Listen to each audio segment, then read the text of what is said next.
ওম নমঃ শিবায়। নমস্কার প্রিয় দর্শক বন্ধুগণ, বৃশ্চিক রাশি তথা বৃশ্চিক লগ্ন অনুসারে আগামী 8ই জানুয়ারি থেকে 13ই জানুয়ারি 2026 সালের জানুয়ারি মাসের এই সময়কালে আপনাদের রাশির দ্বিতীয় ঘরে অর্থাৎ দ্বিতীয় হাউসে কিন্তু চতুর্গ্রহী যোগ সৃষ্টি হচ্ছে, যার কারণে তিনটি বিশেষ অলৌকিক শুভ ঘটনার সাক্ষী আপনারা স্বয়ং হতে চলেছেন বৃশ্চিক লগ্নের জাতক জাতিকারা। এই সপ্তাহে সবচাইতে শক্তিশালী দিক হলো আপনার দ্বিতীয় ঘর বা ধনু রাশি।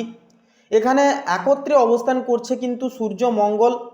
তো সেক্ষেত্রে মঙ্গল হচ্ছে আপনার রাশির অধিপতি, পাশাপাশি বুধ এবং শুক্রও কিন্তু থাকছে। সেক্ষেত্রে জ্যোতিষশাস্ত্রের দ্বিতীয় ঘর হচ্ছে কি না ধন এবং বাণীর স্থান, যা আপনার রাশির মালিক মঙ্গল নিজেই কিন্তু যখন ধনেশ বা লাভের মুখে বুধের সাথে এবং ঐশ্বর্যের কারক শুক্রের সাথে যুক্ত হয়, তখন আর্থিক উন্নতির এক বিশাল যোগ তৈরি হয়। মঙ্গলের তেজে আপনি অত্যন্ত এই সময়কালে আত্মবিশ্বাসের সাথে কথা বলবেন।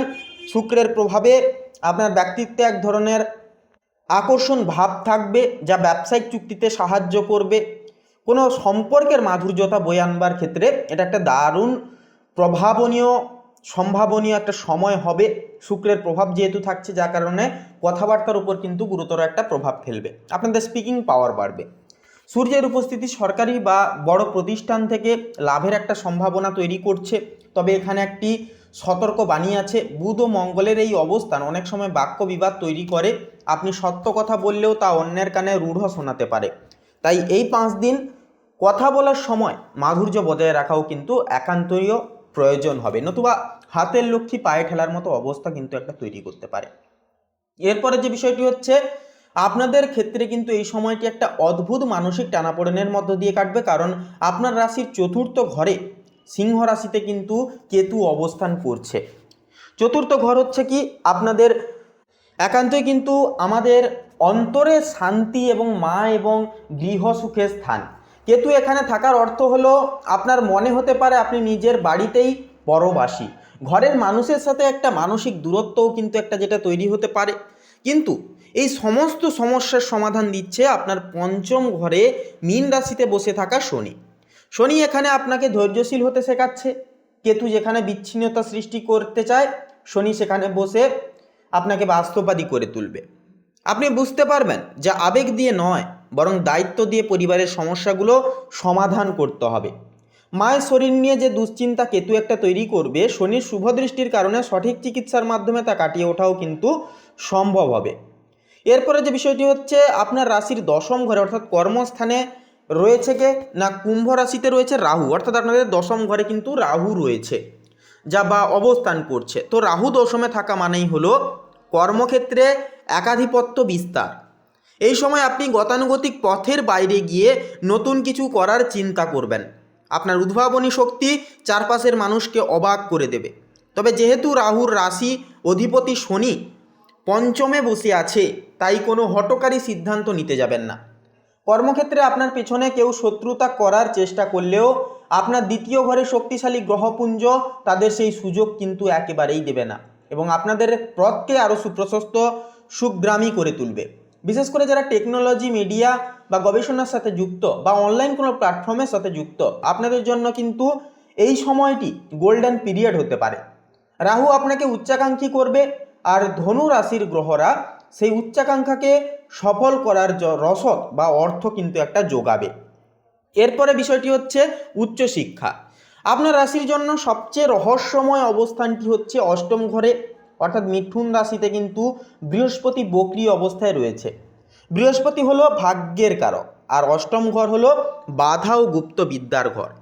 তো বৃহস্পতি বক্রী থাকায় আপনার ভাগ্যের চাকা কিছুটা ধীর গতিতে ঘুরবে।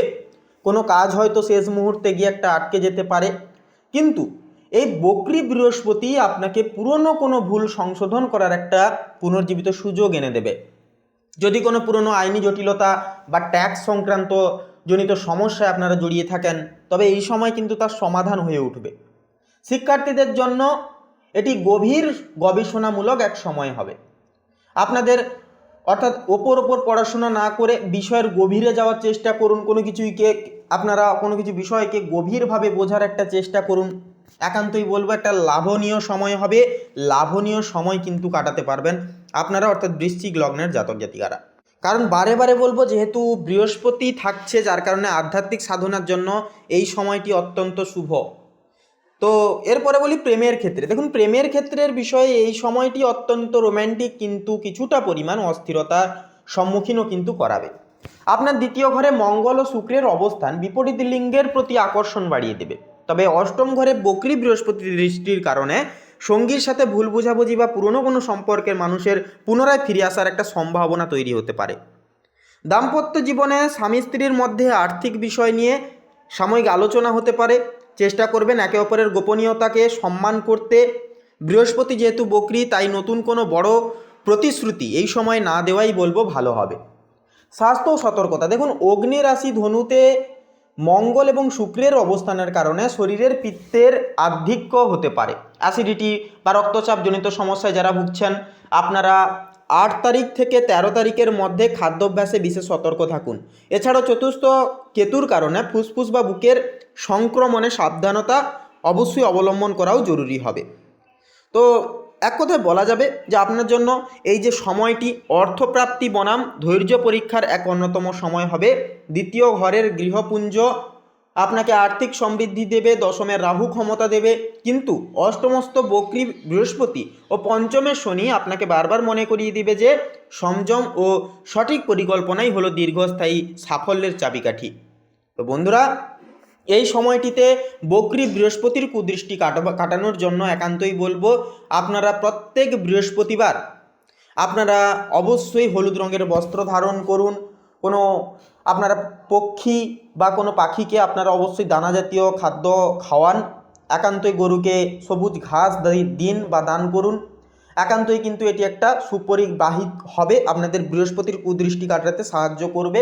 এছাড়াও গুরুর প্রতি সদা সর্বদা শ্রদ্ধাভাজন দৃষ্টিভঙ্গি বজায় রাখাটাও কিন্তু বৃহস্পতির একটা নেতিবাচকতাকে কিন্তু কাটিয়ে দেবে এবং ইতিবাচক একটা প্রভাব আপনাদের জীবনে কিন্তু বয়ে নিয়ে আসবে। তো মোটামুটি এই সময়টা কিন্তু অনেকটাই নিজেদের সাপেক্ষে যাবে। আপনারা যতটা সুনির্দিষ্টভাবে পজিটিভলি চিন্তাভাবনা করে পদক্ষেপগুলি গ্রহণযোগ্য করতে পারবেন, ততটাই কিন্তু পজিটিভলি ফলাফল জীবনে আপনারা পরিলক্ষিত করে চলতে পারবেন।